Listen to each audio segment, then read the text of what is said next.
I'm James Rule. Welcome to the Lonely Leader podcast, where we help existing and aspiring leaders find clarity, build resilience, drive performance, and enhance fulfillment.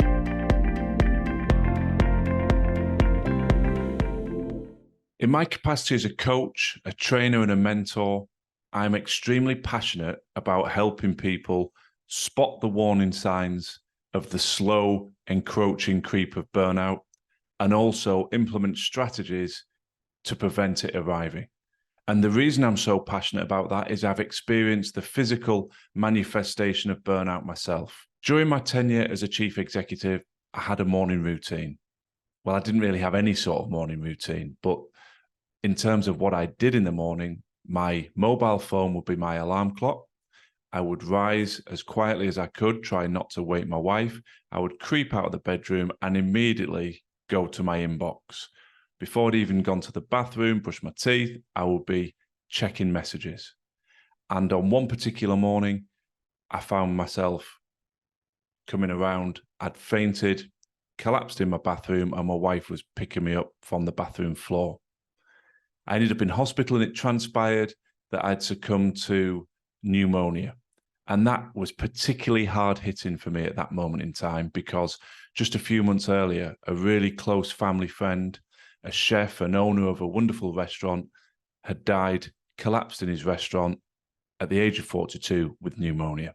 So I knew that something needed to change. And as I was questioned gently but directly by the doctors as part of my recovery, they wanted to know about my daily schedules. And my wife was quick to interject and say, well, there wasn't really much of a schedule. It was just wake up, work, and work until you go to sleep. And 15-hour days had become the norm.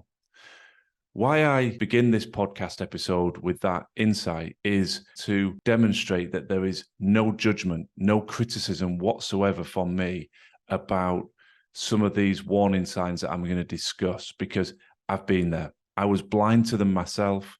And it took that sudden, what I call enough is enough moment to make me step back and say, hang on a second, something needs to change. I see myself as a pretty fit and healthy 30-odd-year-old individual, and yet here I am succumbing to a particularly nasty bout of pneumonia.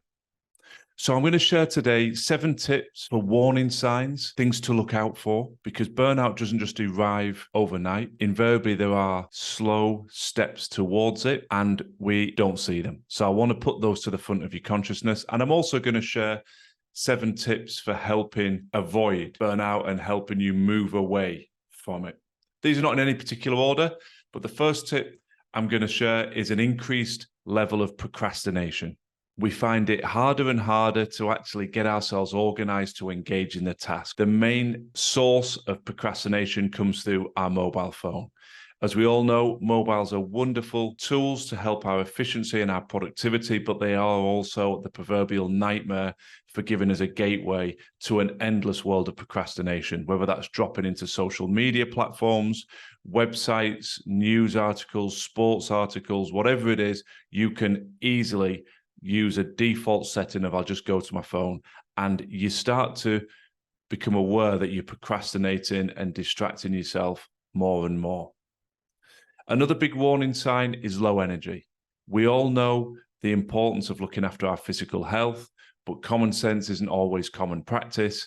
And so you start to become aware that you're waking up, you're not particularly fresh or recovered from a night's sleep, you're fighting low energy, you're increasingly turning to short-term hits, caffeinated drinks, Red Bulls, coffee, etc., to try and pump that energy up. But you can't hide the obvious fact that you're feeling less energetic and also less physically healthy.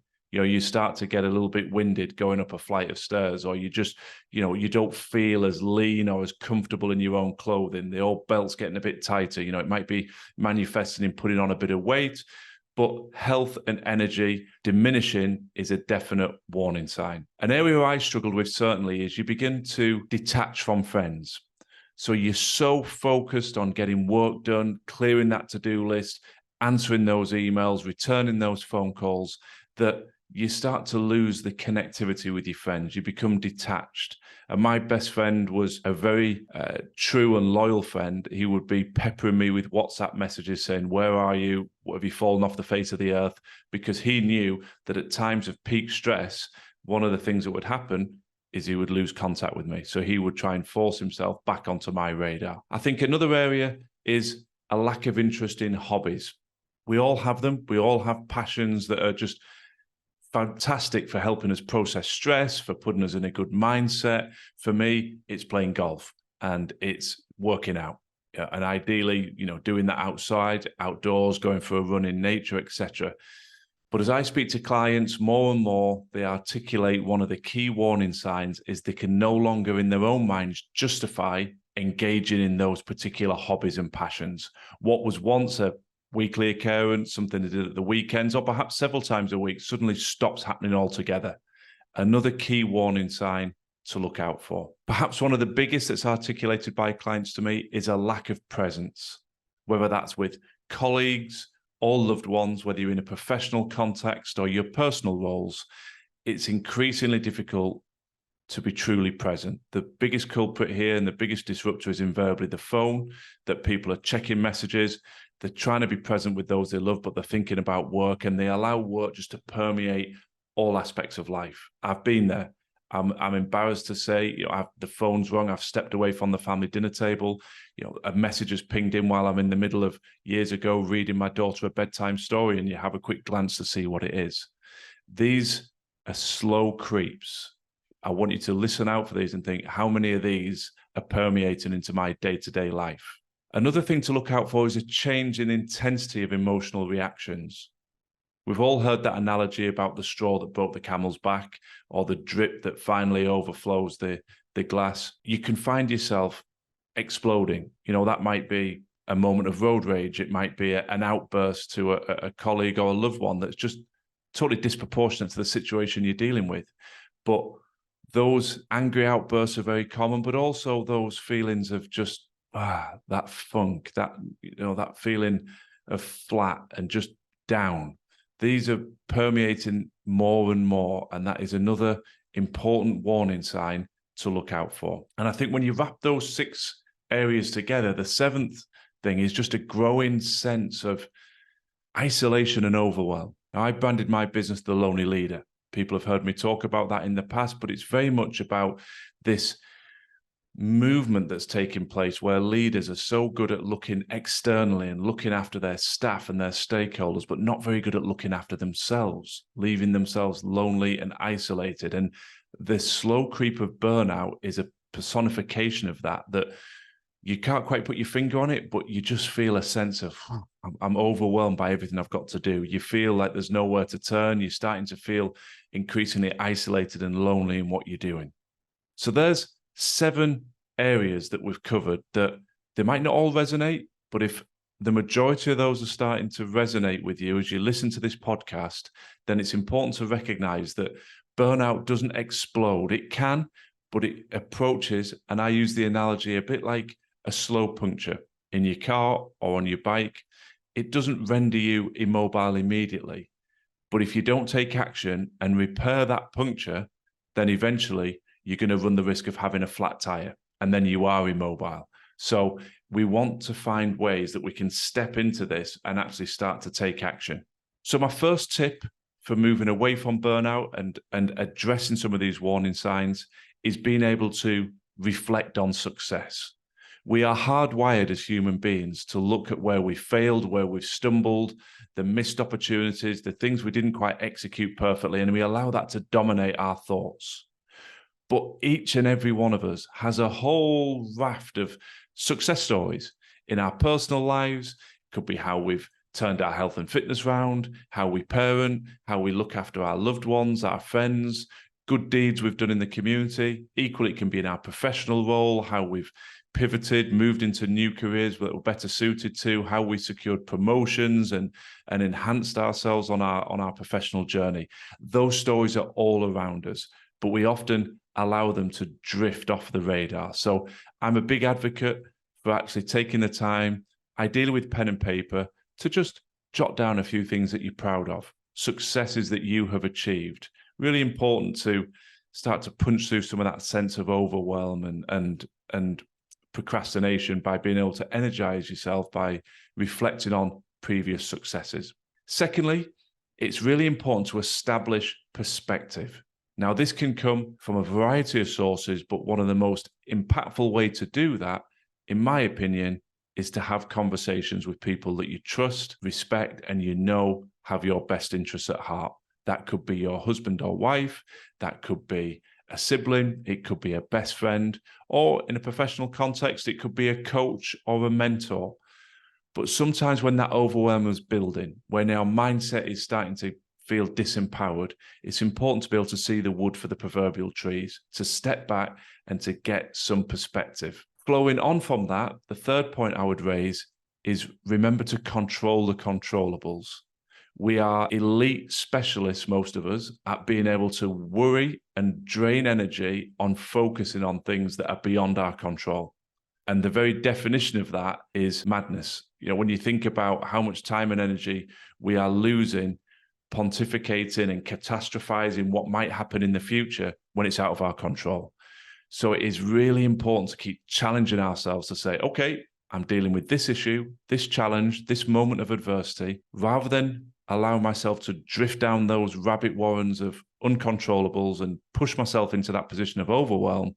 What can I control? Now, that might be a short list, but there will always be at least one action that is within your control. Start there and then ask the question again.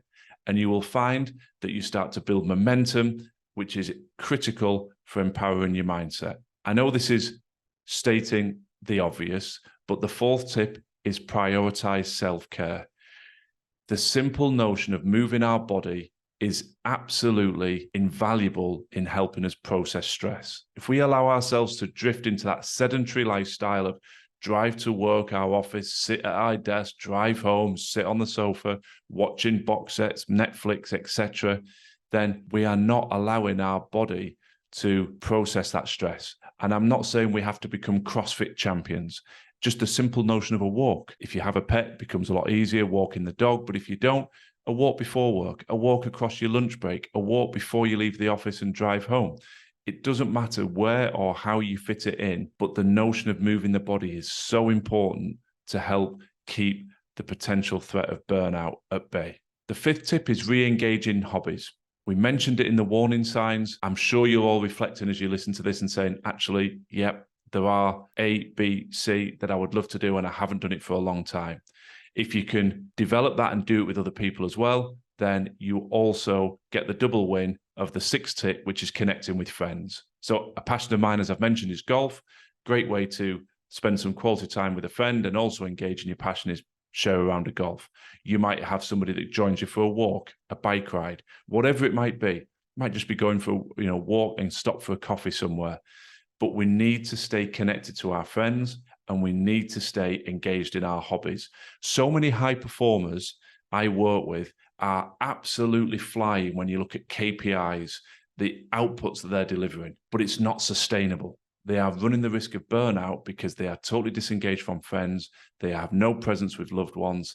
They are not exercising, etc. So we need to recognize that, yes, creating high performance in a short-term blip is possible just through absolutely redlining the engine and pushing ourselves as hard as possible. But there's a danger of a crash. There's a danger of a physical or a mental impact to our health through burnout. Whereas if we can maintain these tips that we're talking about, then what happens is we don't just create high performance, but we also sustain it over the long term. So the final tip of the 7 that I wanted to share is stay connected with your loved ones. There is nothing more energizing and restorative than spending time with your children, if you have them, with your husband, with your wife, with your extended family, with the people that you love. And that is something that we need to ensure is in our calendar, that we are doing it regularly, that we have things to look forward to, whether that's meeting with extended family, whether that's a date with our partner. We need to be present for that. So I hope these tips have been helpful. Be aware of the slow creep. Do not adopt the mindset that I had. I'm young, I'm healthy, it'll never happen to me, because outwardly I was, and the next thing I knew, I was on the floor with pneumonia. And if I could leave you with one final warning sign that ties into that physical health and low energy, it's holiday illness. Now, I was a world-class expert at holiday illness. I wouldn't really succumb to any viruses, colds, flu-like symptoms during the year, with the exception of when we took a family vacation. My wife might organize a trip at Easter, in the summer, over Christmas. It doesn't matter where it was. You could almost set your clock to the fact that I would succumb to some sort of bug, illness, virus, which would spoil the holiday, compromise my energy and health and vitality, and I would use the holiday to recover, and lo and behold, I'd be fit and healthy and ready to return to work by the end of the holiday. And on the moment when I collapsed with pneumonia, ironically, was preceded by a family trip. I didn't feel great all through the trip. I returned home, and it was the following morning, having returned home, that I collapsed. Now, whenever I talk to groups and present, I always get the knowing nods and the wry smiles. As I said at the top of this podcast, there is no judgment. It's another warning sign to look out for. Why is it that your body breaks down in these limited periods that you actually step back from work? Everybody I've spoken to, all the research I have done, that is a warning sign. Now, that might not be you, but if it is, please do heed these tips and do think about how you can start to course correct to avoid the impact of burnout. Remember, quality leadership on the outside must always start within. I hope you found this useful. Thanks for listening. Thanks for listening to the Lonely Leader podcast. I'd be very grateful if you could share and follow if the content resonates. And if you're looking for additional free resource to support your continued growth and development, then please do check out our social media and website details in the show notes. Remember, quality leadership on the outside must always start within.